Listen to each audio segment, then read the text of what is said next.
Over the past month, a caravan of Central American migrants has gradually made its way up from Honduras through Mexico all the way to Tijuana, opposite San Diego.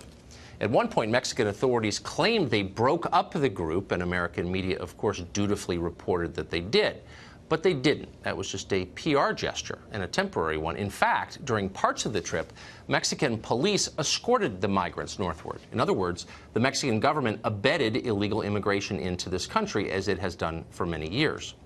Well, tonight the caravan is on our southern border. Rather than wait for the crossing station at San Ysidro to open, many of them just jumped the fence. Some waved Honduran flags when they got to the top.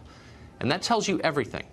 When you arrive in a country to contribute to it and to assimilate into its culture, you don't wave the flag of a foreign nation.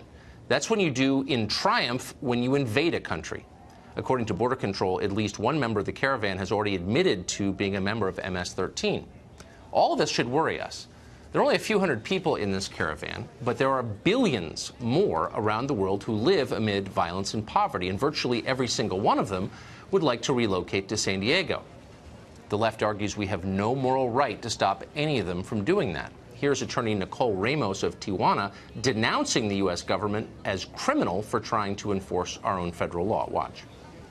The message for Customs and Border Protection: stop rejecting asylum seekers who try to present themselves at the port of entry. You know what you're doing. You know you turn people away. You complain that they are breaking the law by entering illegally.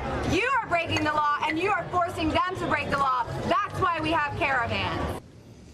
Yeah, that's definitely someone you want in control of our public policy, screaming into a bullhorn.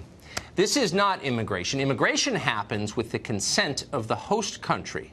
This is happening by force, without our consent. A government that cared about its own citizens wouldn't allow it to happen. Bad things happen when you leave the door open. Every homeowner knows that. The left is demanding that we leave our door open. Any attempt at self-defense is immoral, they tell us, from the safety of their segregated neighborhoods where they all live. Illegal immigrants are amazing people, they say, far better than you are, Mr. Entitled American. Last week we had a conversation with Enrique Acevedo of Univision, and he made that point. If you're right up against a country that's totally out of control, as people are shooting each other in the numbers you just described, right, why wouldn't you be terrified to let them in?